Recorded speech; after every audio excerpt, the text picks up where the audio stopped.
Shalom Bapak Ibu Saudara-saudara yang terkasih di dalam nama Tuhan Yesus Kristus. Sebelum kita mendengarkan firman Tuhan, kita berdoa. Bapa Surgawi, Tuhan kami yang hidup, yang bertata di dalam nama Tuhan Yesus Kristus. Pada saat ini kami ingin mendengarkan firman-Mu dan ingin melakukan firman-Mu. Dalam penyampaian firman-Mu ya Tuhan, Engkau memberkati hamba-Mu dan si pendengar juga. Bapa Surgawi, Tuhan kami yang hidup, inilah doa kami dan kami serahkanlah firman-Mu ini, kehidupan kami hanya di dalam nama Tuhan Yesus Kristus saja. Di dalam nama Tuhan Yesus Kristus kami mengucap syukur dan berterima kasih. Haleluya Tuhan Yesus. Amin. Saudara-saudara yang terkasih di dalam nama Tuhan Yesus Kristus, firman Tuhan kita pada saat ini di mana minggu akhir, yaitu Minggu 31 Desember 2020.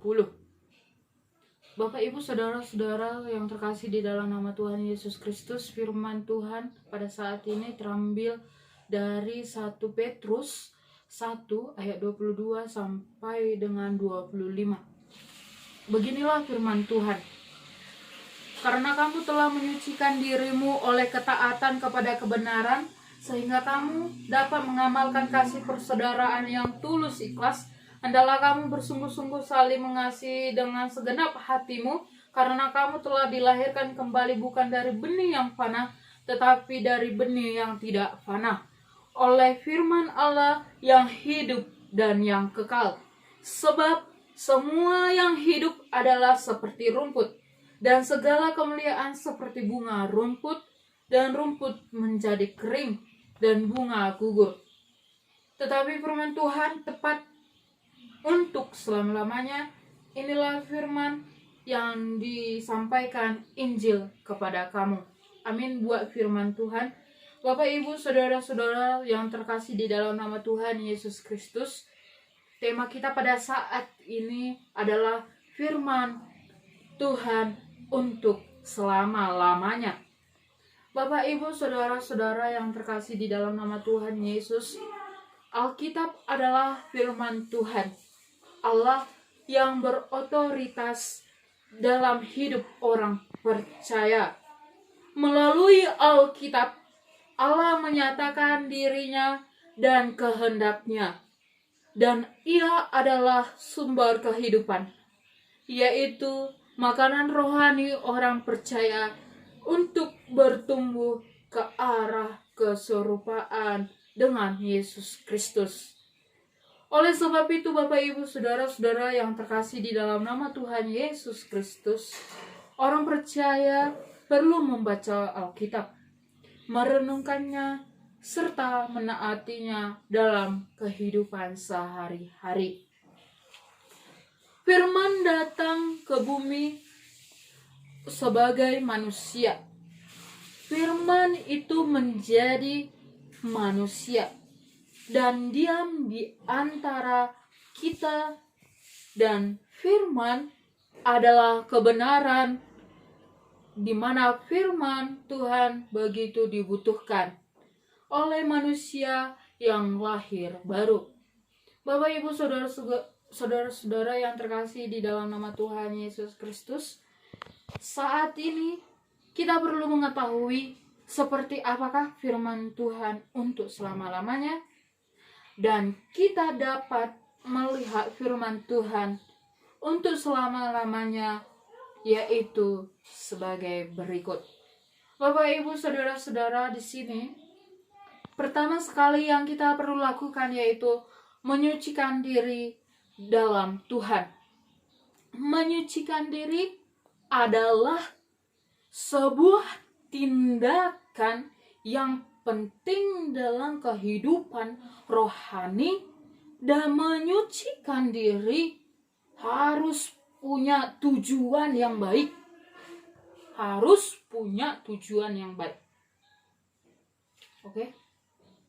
Dan jangan kita menyucikan diri untuk kepentingan diri kita sendiri. Menyucikan diri yang baik dilakukan melalui ketaatan. yaitu kepada Tuhan Yesus Kristus. Bapak, Ibu, saudara-saudara, di sini dikatakan ketika kita berjalan dalam kebenaran Tuhan, maka kita akan mengalami penyucian dari Tuhan.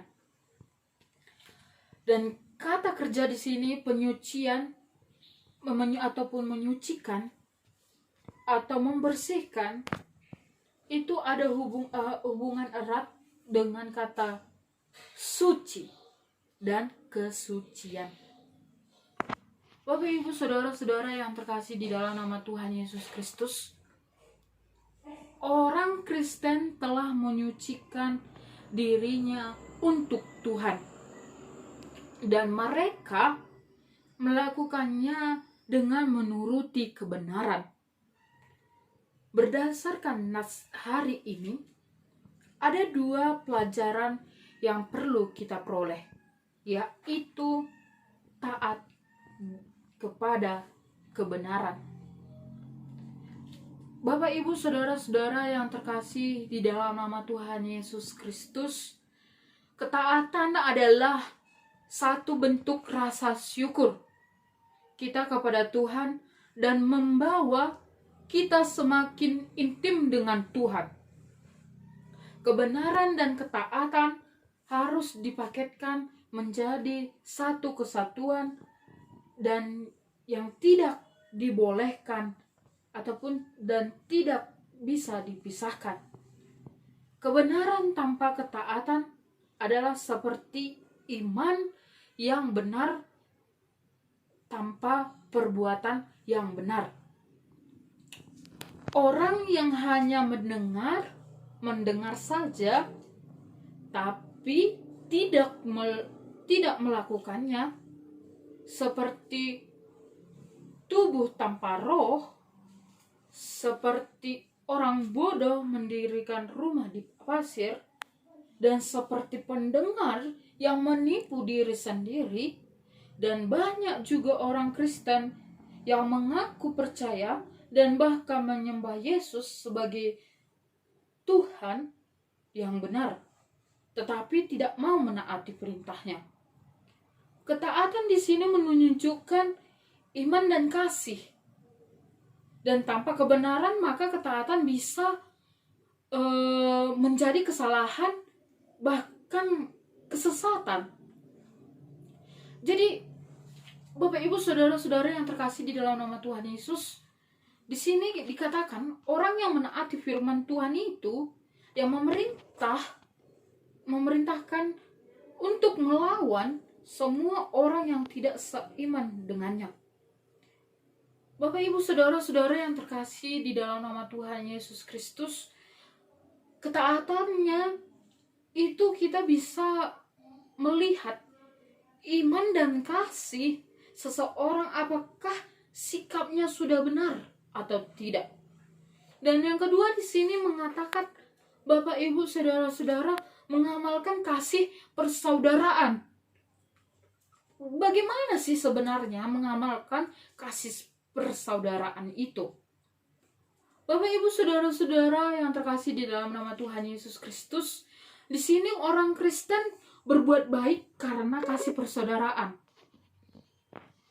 Karena kamu telah menyucikan dirimu oleh ketaatan dan kebenaran, sehingga kamu dapat mengasihi ataupun mengamalkan kasih persaudaraan itu yang tulus dan ikhlas.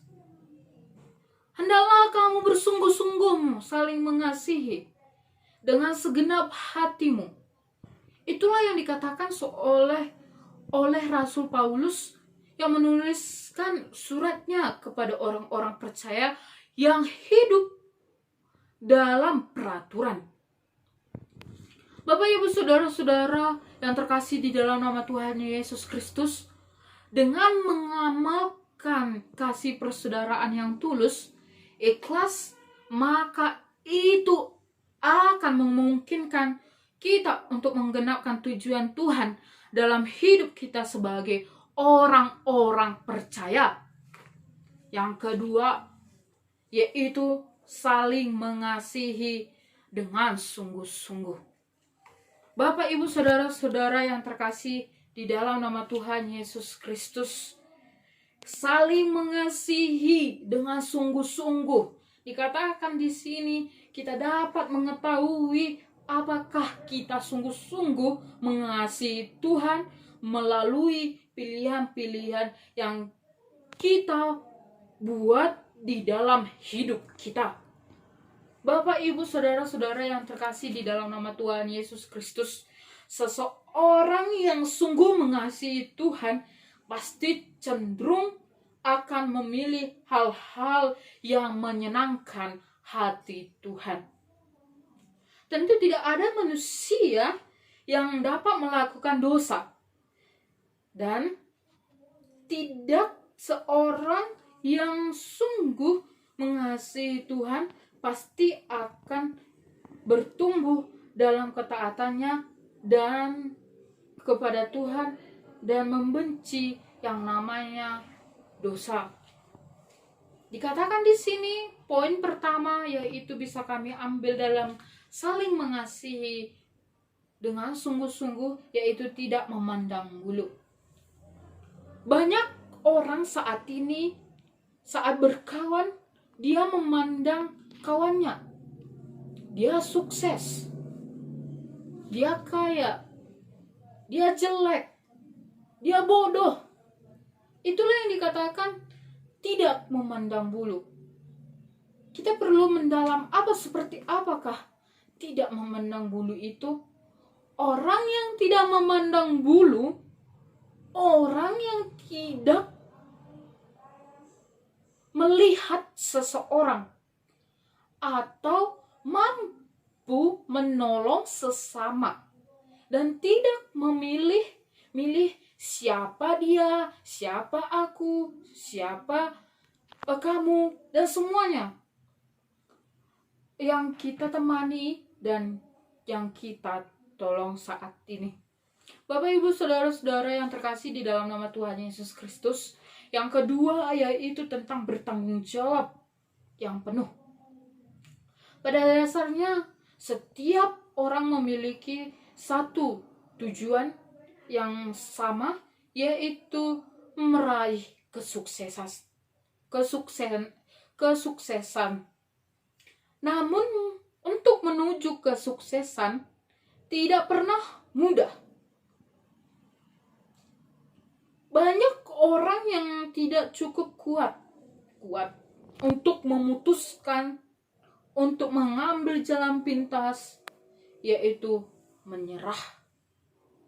Dan bukan sesuatu yang gampang dan membuat kita merasa nyaman. Dan kita pun harus di saat ini dalam bertanggung jawab itu, yang pertama sekali yang kita lakukan yaitu harus bekerja keraslah dan taat kepada firman Tuhan dengan baik dan tidak pernah menyalahkan orang lain.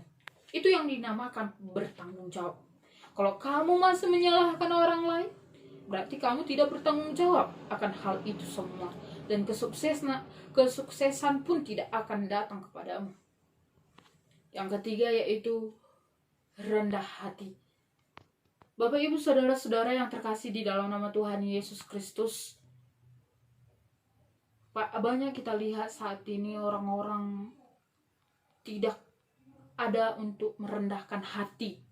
Banyak orang sombong, menganggap dirinya kuat, menganggap dirinya hebat dan mampu.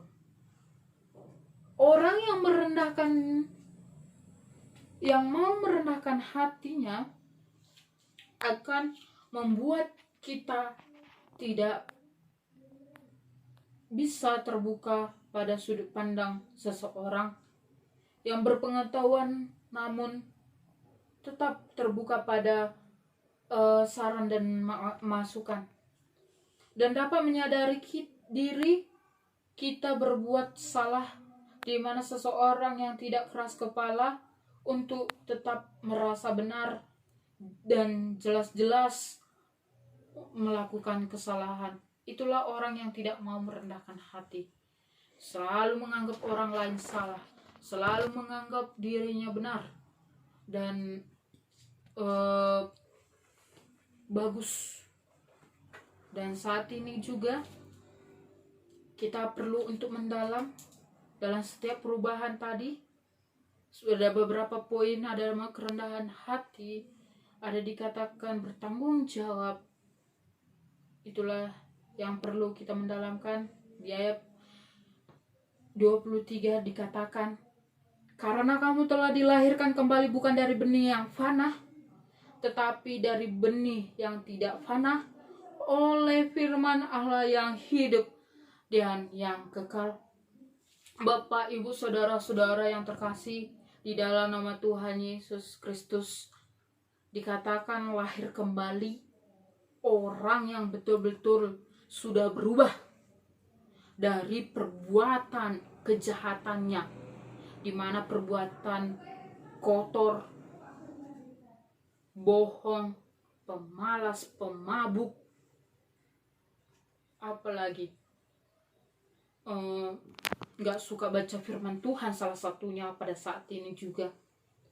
Bapak, Ibu, saudara-saudara yang terkasih di dalam nama Tuhan Yesus Kristus, orang yang sudah lahir baru ataupun lahir kembali, yaitu dari firman Allah, yang bersedia menerima Yesus Kristus. Orang yang sudah lahir kembali dari firman Allah. Inilah intinya, dari firman Allah. Inilah yang dikatakan firman Allah untuk selama-lamanya. Maka saya mengambil lahir kembali di garis besar ketiga. Yesus Kristus yaitu sebagai juru selamat dan dilahirkan kembali. Yesus mati dan hidup kembali. Itulah yang dikatakan. Hanya percaya kepada Yesus Kristuslah kita dapat menyelamatkan diri dari kebiasaan dan keyakinan terhadap kasih Allah. Yang dulunya kita kotor, jorok, yang sangat bau lah, yang sangat dibenci Tuhan, semuanya hilang ketika kita sudah menerima Tuhan Yesus Kristus. Dan banyak orang menyatakan dirinya Kristen, lahir dari keluarga Kristen. Mereka pergi ke gereja setiap minggu dan telah dibaptis. Namun pertanyaannya adalah, apakah mereka pernah mengakui bahwa Yesus Kristus itu adalah juru selamat? Itu sekarang hanya di KTP saja yang dinamakan Kristen, tapi hatinya belum percaya kepada Yesus Kristus dan belum percaya dan menerimanya sebagai Yesus juru selamat kita. Dan di sini yang perlu kita ketahui, Bapak, Ibu, saudara-saudara yang terkasih di dalam nama Tuhan Yesus Kristus, perubahan hidup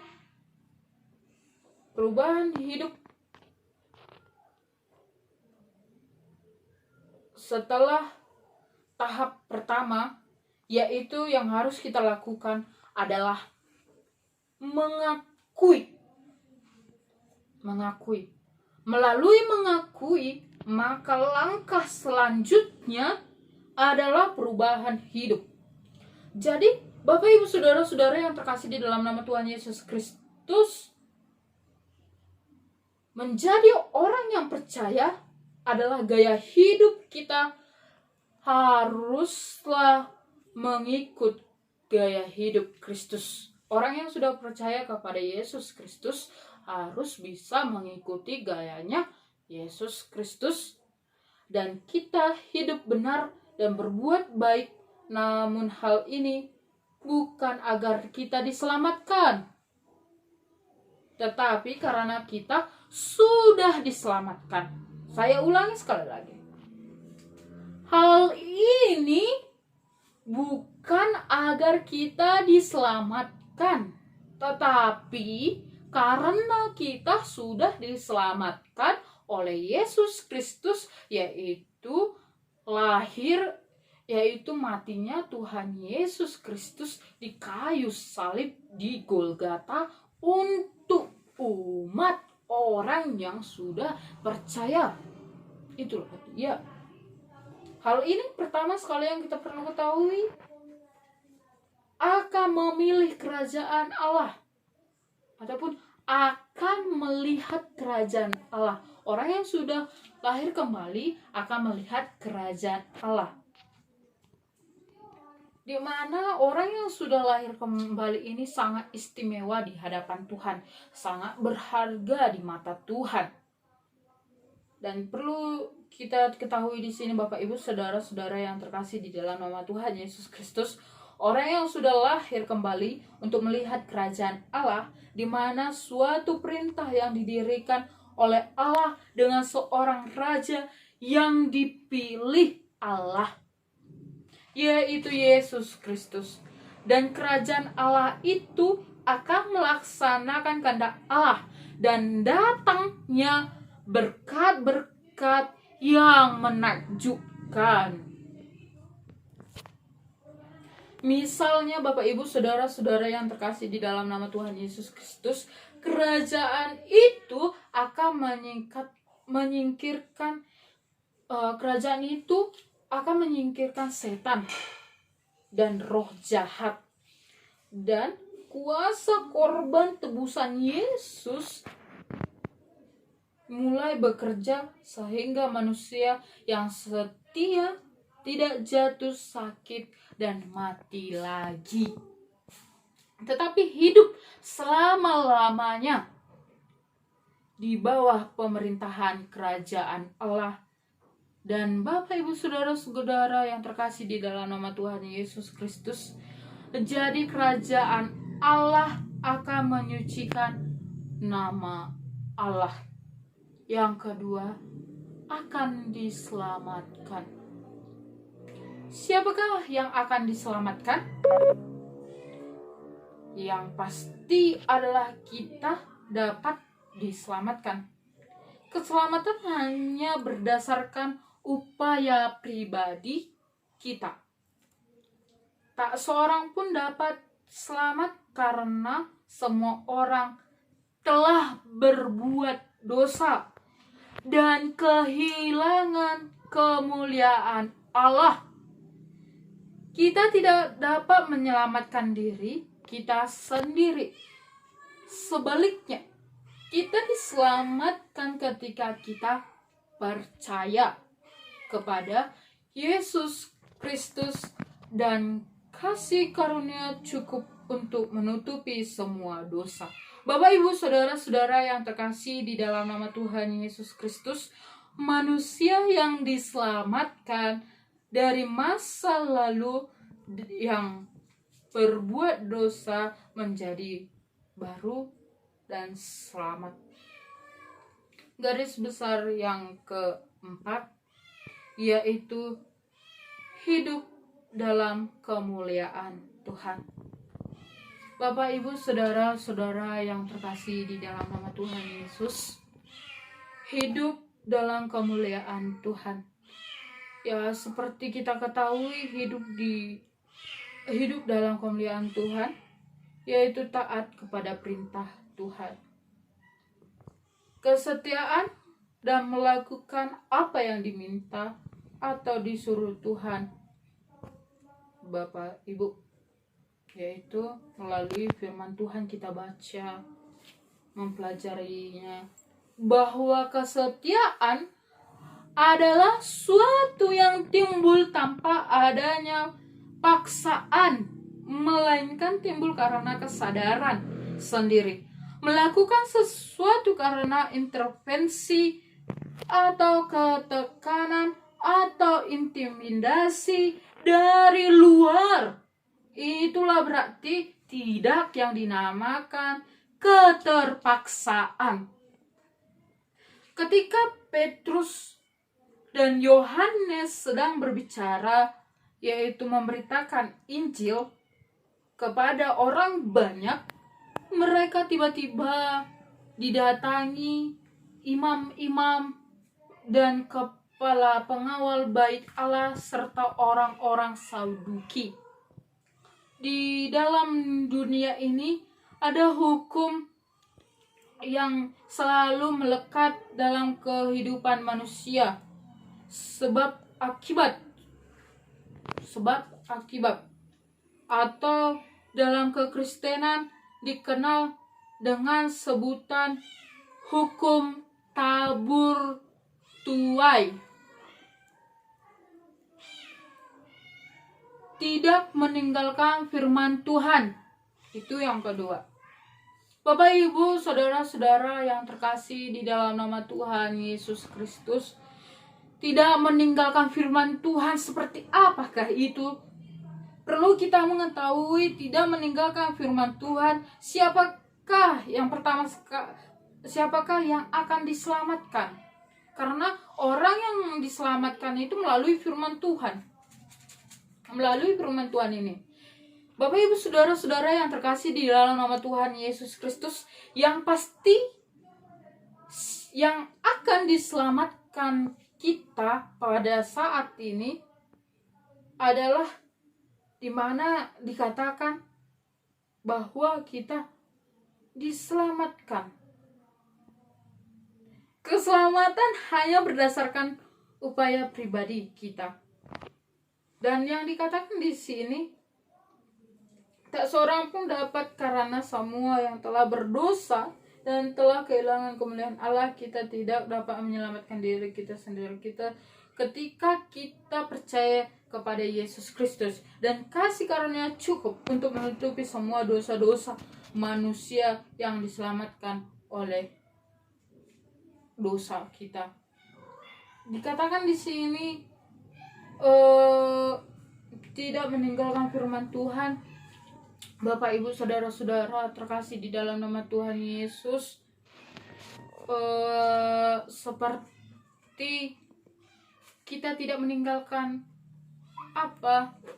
Bapak Ibu kita di rumah gitu. Kalau kita meninggalkan mereka, ya jelaslah kita nggak mempunyai apa-apa. Karena melalui firman Tuhan ini kita bisa belajar. Kalau kita meninggalkan firman Tuhan, berarti kita meninggalkan Yesus Kristus. Dan kita pun masih jatuh di dalam dosa tadi, gak diselamatkan, belum percaya, masih diingini oleh hawa nafsu. Jadi Bapak, Ibu, saudara-saudara yang terkasih di dalam nama Tuhan Yesus Kristus, dalam poin ini tentang bagaimana ketaatan kepada firman Tuhan dan tidak meninggalkan firman Tuhan ini, hal ini membuat kita menjadi seorang pelayan yang setia dan sejati, yang mau belajar untuk menaati perintah dan tidak meninggalkan firman Tuhan, yang mau dekat kepada Tuhan, dan yang mau mengenal Yesus Kristus itu. Jadi Bapak, Ibu, saudara-saudara yang terkasih di dalam nama Tuhan Yesus Kristus, kesimpulannya di sini, dengan itu kita mampu menjadi seorang pengikut firman Tuhan untuk selama-lamanya, dan setia untuk melakukan dan memiliki kesadaran penuh untuk tunduk kepada Yesus Kristus. Dan di sini juga Bapak, Ibu, saudara-saudara yang terkasih di dalam nama Tuhan Yesus Kristus, maukah kita hidup menjadi pengikut Yesus Kristus yang sejati dan dengan cara mengikuti perintahnya? Marilah kita merenungkan firman Tuhan ini dan menggenapinya dalam hidup kita masing-masing. Amin. Buat firman Tuhan, kita berdoa. Bapa Sorgawi, Tuhan kami yang hidup, yang bertahta di dalam nama Tuhan Yesus Kristus, kami bersyukur buat penyampaian firman Tuhan ini, buat orang yang mendengarkannya. Kami bersyukur ya Tuhan, atas dalam penyampaian ini ya Tuhan, kami bisa menyampaikannya dengan baik.